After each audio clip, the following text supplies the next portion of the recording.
Переходим к рассмотрению ходатайства. Слово для доклада предоставляется судье Дюшееву Карвеку Арсламбековичу. Спасибо.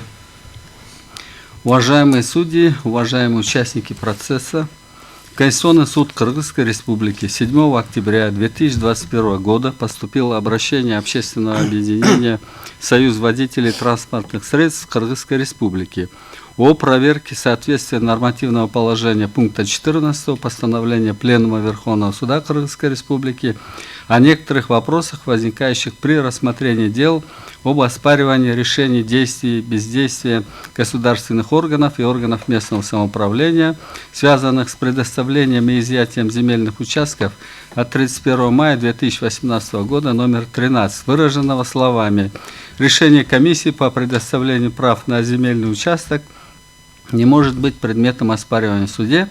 Части 3 статьи 23, части 2 статьи 24, части 1 статьи 61, части 3 статьи 97 Конституции Кыргызской Республики.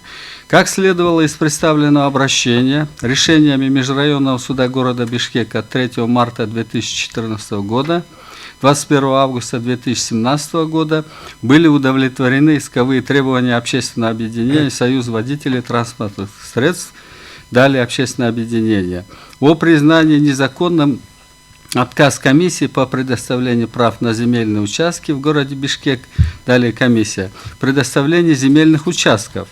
Этими же решениями управлению земельных ресурсов мэрии города Бишкек было рекомендовано устранить в полном объеме допущенные нарушения прав, свобод и законных интересов общественного объединения. 8 апреля 2021 года на заседании комиссии общественному объединению вновь было отказано в предоставлении в бессрочное безвозмездное пользование земельных участков, тогда как, по мнению общественного объединения, им не ставился вопрос о новых участках, а лишь требовалось узаконивание и получение соответствующих документов на уже имеющиеся земельные участки, которые на протяжении многих лет используются в качестве автостоянок и коллективных гаражей. Далее, определением административного суда города Бишкека 24 мая 2021 года отказано в принятии административного иска общественного объединения в части признания недействительным решения комиссии от 8 апреля 2021 года. Заявители отмечали, что согласно ответу мэрии города Бишкека от 26 мая 2021 года в полномочия управления земельными ресурсами не входит пересмотр решения комиссии.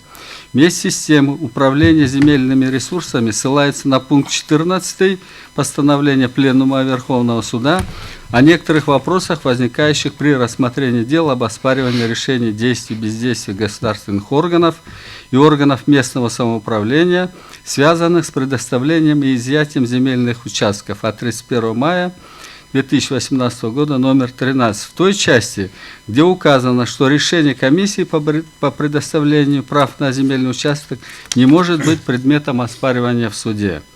По мнению общественного объединения, действие оспариваемого положения практически лишало его права на защиту в суде, что является недопустимым в силу требований части 3 статьи 23 Конституции, предусматривающей, что запрещается принятие подзаконных нормативных правовых актов, ограничивающих права и свободы человека и гражданина.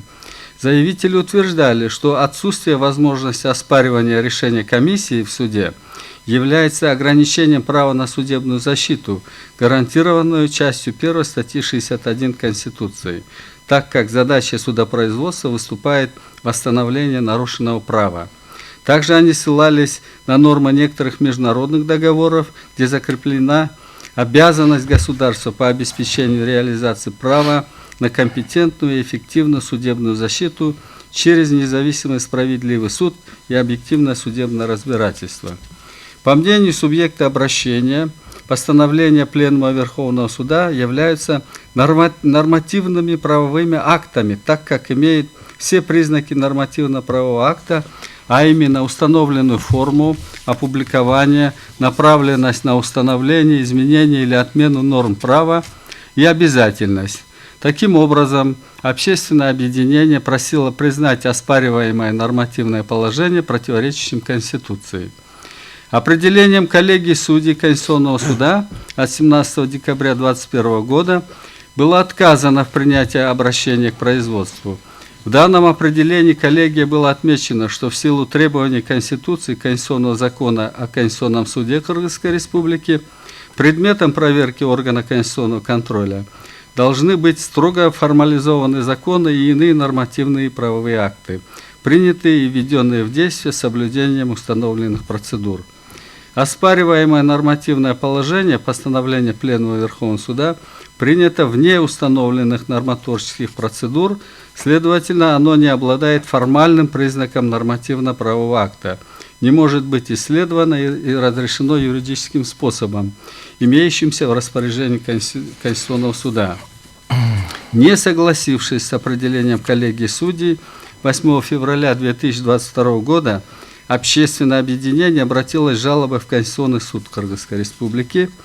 Субъект обращения в жалобе отмечает, что несмотря на то, что постановление Пленума Верховного Суда не входит в перечень видов нормативных правовых актов, установленных законодательством, тем не менее их значение для судебной системы сложно переоценить, а отсутствие одного из формальных признаков нормативно-правового акта не отменяет законную силу и обязательность такого документа, в той связи, что согласно части 3 статьи 98 Конституции, Пленум Верховного Суда дает разъяснение по вопросам судебной практики, которые обязательны для всех судов и судей Кыргызской Республики. Вместе с тем, общественное объединение полагает, что у граждан Кыргызской Республики должна быть предусмотрена возможность обращения в суд общей юрисдикции по любому вопросу, если только сам гражданин не откажется от этого права путем заключения письменного соглашения о передаче своего спора в другой альтернативный орган, компетентный рассматривать подобный спор. Конституционный суд Кыргызской Республики, изучив доводы заявителя и основания отказа коллегии в принятии обращения к производству, приходит к следующим выводам. В соответствии со статьей 1 Конституции Кыргызская Республика является правовым государством. В соответствии с правовой позицией, выраженной в решении Конституционной палаты Верховного Суда Кыргызской Республики от 17 февраля 2017 года, правовое государство – это такая форма организации общества, в котором верховенствует право, а режим законности обеспечивается судом. Это означает, что непременным условием правового государства является подсудность любых решений и действий, бездействий органов государственной власти, местного самоуправления, должностных лиц, государственных или муниципальных служащих, иных органов и организаций, наделенных государственными или иными публичными полномочиями. Согласно части 3 статьи 98 Конституции, Пленум Верховного Суда дает разъяснение по вопросам судебной практики, которые обязательны для всех судов и судей Кыргызской Республики. Вышеуказанная конституционная установка содержит императивное предписание, ввиду чего она становится обязательной не только для судов и судей, но и имеет преюдициальный характер для всех участников той категории дел, которые легли в основу обобщения судебной практики. Таким образом, на конституционно-правовом уровне постановление Пленума Верховного Суда признается источником права. Иными словами, находящиеся в нем разъяснения могут содержать положения, направленные на урегулирование конкретных правоотношений с обретением главного свойства нормы права – регуляторного. В этом случае они приобретают характерные черты норм права, преобразующие их в общеобязательные правила поведения, рассчитанным на неопределенный круг лиц и неоднократное применение. Соответственно, такие постановления не могут быть исключены из сферы конституционного контроля, иначе это означало бы де-факто лишение права доступа каждого к конституционному правосудию и привело бы к нарушению конституционного принципа правового государства. Ходатайство отвечает всем требованиям Конституционного закона Кыргызской Республики о Конституционном суде Кыргызской Республики и в поставленном заявителями вопросе усматривается неопределенность, что является основанием для рассмотрения дела в рамках Конституционного судопроизводства. Таким образом, постановление Конституционного суда Кыргызской Республики от 9 марта 2022 года постановлением Конституционного суда обращение общественного объединения Союз водителей транспортных средств Кыргызской Республики было принято к производству. В ходе проведения подготовки дела к судебному заседанию стороной ответчиком признан Верховный суд Кыргызской Республики. В качестве третьих лиц привлечены полномочный представитель президента и Кабинета министров в Конституционном суде, мэрия города Бишкек. В соответствии со статьей 32 Конституционного закона Кыргызской Республики о Конституционном суде Кыргызской Республики по данному делу проведены все необходимые подготовительные действия. Дело готово к рассмотрению. Уважаемые судьи, есть вопросы, Карвик Арсланбекович? Нет.